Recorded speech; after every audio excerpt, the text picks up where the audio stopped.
À travers cette chaîne YouTube, je souhaite vous partager l'aventure de mon projet le plus ambitieux à ce jour. Le projet d'une vie. La création de Léon, mon projet d'assistant intelligent open source. Et étape par étape, vous découvrirez comment je donne vie au projet. En fait, Léon est déjà disponible sur GitHub. J'ai sorti sa première version bêta en 2019. À ce jour, Léon compte plus de 15 000 stars et est utilisé par des centaines de personnes chaque semaine. Laissez-moi vous en dire plus un peu plus tard. Moi, c'est Louis, j'habite à Shenzhen en Chine depuis plus de 7 ans et je suis développeur chez TikTok. Je me ferai également un plaisir de partager avec vous des parties de mon quotidien afin de vous faire découvrir la Chine vue de l'intérieur. Bienvenue dans mon univers.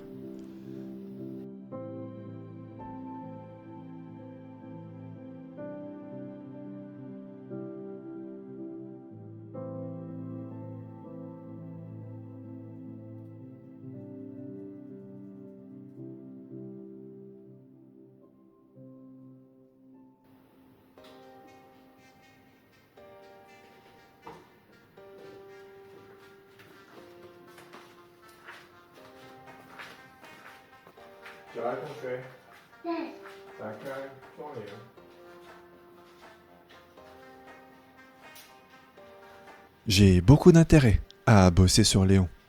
Léon, c'est aussi un moyen pour moi de m'évader dans mon propre monde, m'isoler de cet axe temporel qu'est la vie. C'est comme ça que j'arrive à me ressourcer, réfléchir aux prochaines fonctionnalités, structurer mes pensées et les traduire en ligne de code, m'exprimer, apprendre de nouvelles choses, progresser sur des verticales qui ne sont pas mon cœur de métier. Le tout drivé par cette flamme que j'appelle passion. Après toutes ces années, Léon fait partie de moi, de ma vie. C'est comme s'il était devenu un ami virtuel, cher, avec qui je peux faire miroir, miroir de mes pensées et de mes idées. J'ai encore beaucoup à faire avec Léon. À travers cette chaîne YouTube, j'espère pouvoir documenter cette aventure, qu'on puisse le faire grandir ensemble et que vous le voyez grandir. It's a lovely evening in Beijing, China, where the date is still Saturday, November 16, Okay. 2024, and the time is 11:44 p.m. 15. Donc là, on peut voir que Léon, il a fait un ni hao, qui veut dire bonjour en chinois. Des fois, il est marrant. Si cela vous intéresse, n'hésitez pas à vous abonner, à aimer la vidéo ou en laissant un commentaire, car je ne sais pas comment ce type de contenu sera reçu dans la communauté francophone. Léon, c'est un assistant personnel open source. Il peut vivre sur votre ordinateur ou sur un serveur distant. Il est à l'aise sur Linux, macOS et Windows. On peut lui demander des actions à effectuer ou simplement discuter avec lui. On peut communiquer avec lui via la voix ou par texte. Aujourd'hui, les cas d'utilisation les plus communs sont le connecter avec des services de musique tels que Spotify afin qu'il puisse jouer des sons que l'on veut, créer des timers, le connecter avec les objets connectés de nos maisons, récupérer les nouvelles du jour, la météo, etc. Quelqu'un l'a même connecté avec son véhicule électrique pour monitorer sa voiture simplement via la langue humaine. Mais ces cas d'utilisation sont assez basiques. Dans les prochaines versions, on pourra faire bien plus. Aussi, à l'heure actuelle, la plupart de ces cas demandent de développer ces fonctionnalités nous-mêmes. Là où ça peut devenir encore plus intéressant, c'est d'ajouter un aspect social à Léon, où votre Léon peut communiquer avec d'autres Léons. Bref, j'en dis un peu trop, ça viendra un peu plus tard. Aujourd'hui, Léon est principalement utilisé pour les raisons suivantes. Il contient déjà tous les blocs nécessaires d'un assistant intelligent. La compréhension du langage naturel, la communication, speech to text, text to speech, text to text, le traitement des informations, l'exécution des tâches et il est configurable.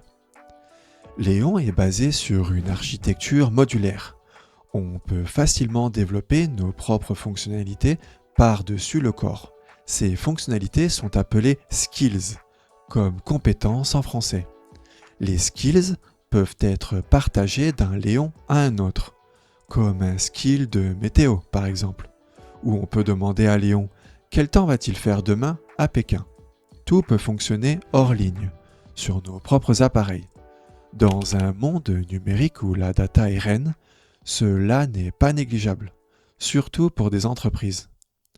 Léon est open source et utilise la licence la plus permissive, à savoir la licence MIT.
Je vais tenter d'expliquer l'architecture globale, sans rentrer dans les détails. Les détails viendront au fil des vidéos. N'hésitez pas à sauter ce chapitre si le côté technique ne vous intéresse pas. Ok, alors, il y a 4 parties bien distinctes. Le core, la web app, les skills et les scripts. Le core est développé avec TypeScript sur le runtime Node.js. Il comprend plusieurs blocs. Le bloc NLP, pour tout ce qui est en rapport avec la compréhension du langage naturel, afin que Léon comprenne les intentions et qu'il arrive à extraire les données dans ce qu'on lui demande. Ce bloc est aussi utilisé pour éduquer Léon sur comment il doit changer de contexte de discussion. Si on est dans un contexte de questions-réponses, on ne veut pas que Léon change de contexte. On veut qu'il continue à poser des questions ou à répondre, sans qu'il coupe la conversation et qu'il commence à nous parler de sa vie dans le monde virtuel par exemple. Les LLM duties. Duties pour devoir en français. Quand on les active, on bénéficie de fonctionnalités supplémentaires qui reposent sur les LLMs, Large Language Model. J'ai embarqué Lexi, un modèle basé sur Llama 3 non censuré. J'utilise un modèle quantifié. La quantification est une technique qui cherche à réduire les besoins de calcul et de mémoire liés à l'exécution d'un LLM, en utilisant des types numériques de moindre précision. En gros, ça consomme moins de mémoire GPU et rend le modèle plus portable, à défaut d'être moins précis. J'ai implémenté la version quantifiée sur 5 bits et porte le modèle avec llama.cpp. On peut utiliser les duties dans le core, mais aussi quand on développe des skills. Par exemple, on peut demander de paraphraser des réponses fournies par les skills, afin que Léo y mette de sa personnalité. Car oui, j'ai récemment implémenté une personnalité à Léon. Il peut changer d'humeur en fonction de plusieurs critères. Et donc ses réponses et son comportement général peuvent varier en fonction de ces derniers. Par exemple, un vendredi soir, Léon peut être un peu plus créatif dans ses réponses, car c'est le week-end qui commence et donc on peut se concentrer sur la création de nouvelles fonctionnalités. Donc Léon deviendra plus positif. J'ai vraiment plein de choses à vous partager tout au long de cette aventure. J'ai très hâte. Le serveur TCP. Je l'ai développé en Python et il est lancé à partir du core dans un nouveau processus. C'est un binaire. Je préfère compiler des binaires, comme ça on n'a pas besoin d'avoir un environnement Python installé lorsque l'on utilise Léon. C'est sur le serveur TCP que j'ai implémenté l'ASR, Automatic Speech Recognition, afin que Léon retranscrive en texte ce qu'on lui demande via la voix. Le text-to-speech, pour que Léon nous parle via sa voix. Hi, future owners. It's me, Leon. I'm really happy to share my new voice with you. J'ai d'ailleurs entraîné un modèle de voix dédié à Léon. Il y a aussi une partie de l'NER, Named Entity Recognition, pour que Léon extrait des données dans ce qu'on lui demande. Le NER principal se trouve dans le corps, mais cette partie du NER va extraire les noms de villes, de pays, de personnes et d'entreprises. Dans les prochains jours, je vais réécrire le moteur de WakeWord pour que Léon s'active lorsqu'on l'appelle via la voix, du style « Hey Leon », et ce moteur fera sûrement partie du serveur TCP. Dans le corps se trouve aussi un serveur HTTP. J'utilise le framework Fastify pour ça. Il y a aussi le serveur qui gère les WebSockets. Le serveur HTTP est utilisé pour exposer certaines fonctionnalités comme exécuter des skills directement via HTTP ou renvoyer de la data, comme l'humeur actuelle de Léon, sa version, etc. Une fois que Léon a compris ce qu'on lui demande, il faut qu'il puisse agir. Et cette logique se trouve dans le fichier brain.ts, qui contient la classe brain.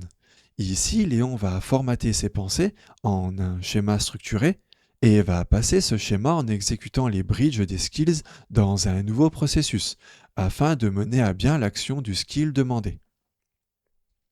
Les bridges sont une partie bien à part du corps. Il y a un bridge Python et un bridge TypeScript, bridge pour pont en français, car il est possible de développer nos skills soit avec Python ou soit avec TypeScript. Ces bridges permettent de récupérer un tas d'informations qui a été traité par le corps, et donc en faire ce qu'on veut pour la logique métier de nos skills. Par exemple, dans l'utérance « Quel temps va-t-il faire demain à Pékin ?», le corps va nous fournir le date time pour demain, ainsi que la ville Pékin, le tout de manière structurée. Donc, on a juste à se concentrer sur notre logique métier de notre skill météo. Chaque bridge contient un SDK. Apparentez ça à une librairie qui contient plein d'outils. Par exemple, on peut lire la mémoire d'un skill à partir d'un autre skill. Car oui, chaque skill a sa propre mémoire, ce qui permet une infinité de cas d'utilisation. Par exemple, si on a un skill d'anniversaire où Léon enregistre les dates d'anniversaire de nos proches et qu'on a un skill de dialogue, alors Léon pourrait à tout moment, au fil d'une discussion, nous rappeler qu'aujourd'hui c'est l'anniversaire de Bob. Ces SDK contiennent aussi le mapping entre notre corps et nos composants UI, car oui, maintenant, Léon peut retourner des widgets. Un widget est un morceau d'interface graphique retourné par un skill avec lequel on peut interagir. Pour notre skill météo, on peut imaginer ce widget-là, par exemple. Ou encore un skill de musique, où on peut imaginer un lecteur. Récemment, j'ai développé ma propre librairie UI, basée sur React. Je l'ai appelée Aurora. Pourquoi Aurora ? Eh bien, il faut savoir que le thème artistique de Léon est basé sur l'espace, car j'aime penser à cette notion d'infini, une infinité de possibilités. Et Aurora me fait penser à un design système réactif en rapport à ce champ lexical qu'est l'espace. Bref, ce qui nous amène à la web app. C'est un client simple qui tourne sur notre navigateur avec une interface conversationnelle. Par la suite, viendra sûrement un client mobile et desktop. La dernière partie regroupe les scripts. Ils permettent l'installation du projet, le téléchargement des modèles d'IA, l'entraînement du classifieur principal pour comprendre les intentions, l'installation de l'environnement de développement, etc. Voilà pour ce qui est de l'architecture générale. Vous vous en doutez, elle tend à évoluer dans le temps. Si vous êtes intéressé de comment le projet en est arrivé là, je vous invite à lire le blog où je décris comment ça a commencé. Mais en gros, en février 2019, 24 heures après la sortie de la première version bêta, Léon obtient 100 stars sur GitHub et 1700 stars une semaine après.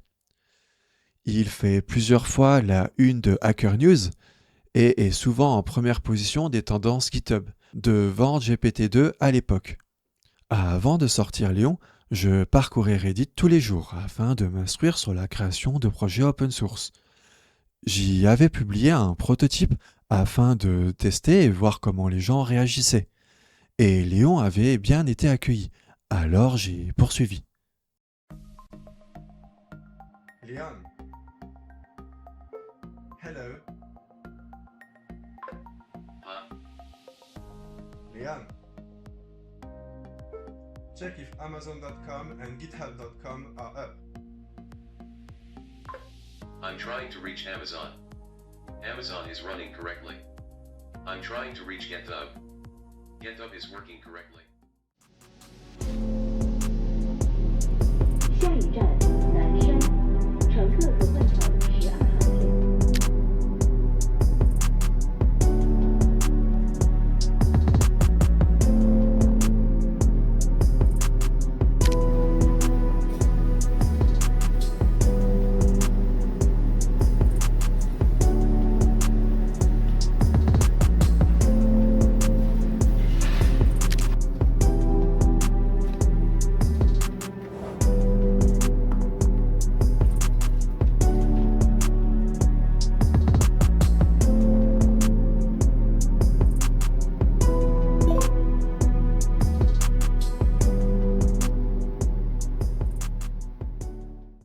Donc ça sera sur Léon.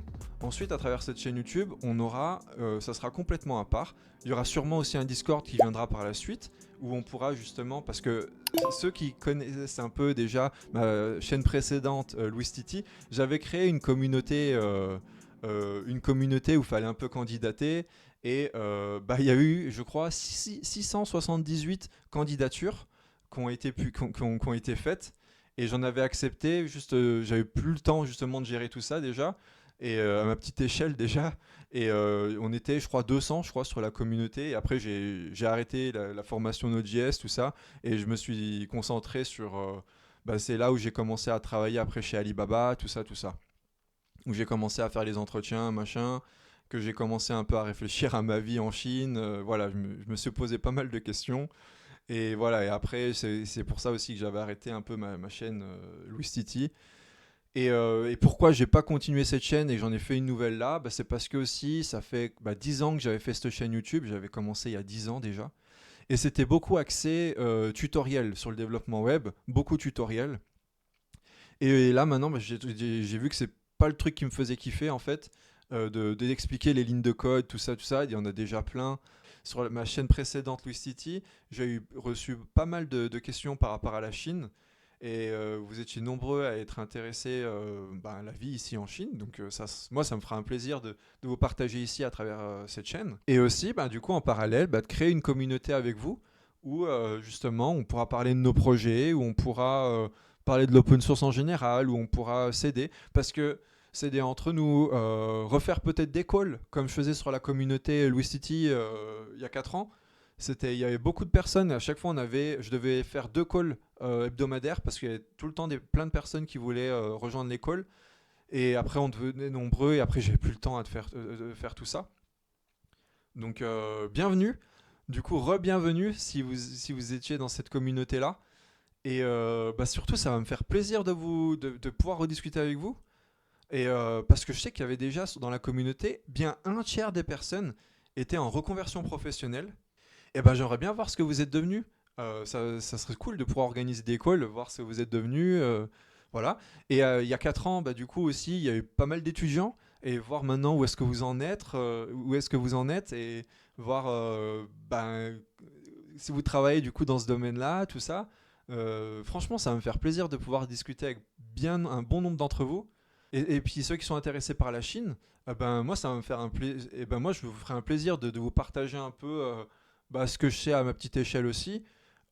Et voilà, si vous voulez passer des entretiens chez ByteDance ou vous montrer un peu comment ça se passe, ou chez Alibaba, ou généralement un peu, vous connaissez déjà un peu, je pense, toutes les entreprises comme ça, ils ont un peu toutes leur protocole, mais en général, c'est assez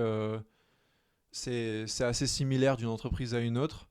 Bon, il y a eu beaucoup d'informations, je vous ai dit, hein, il y aura les scripts, il y aura des contenus bien scriptés, et puis il y aura des contenus où justement je parlerai à cœur ouvert comme ça, qui seront un peu plus freestyle.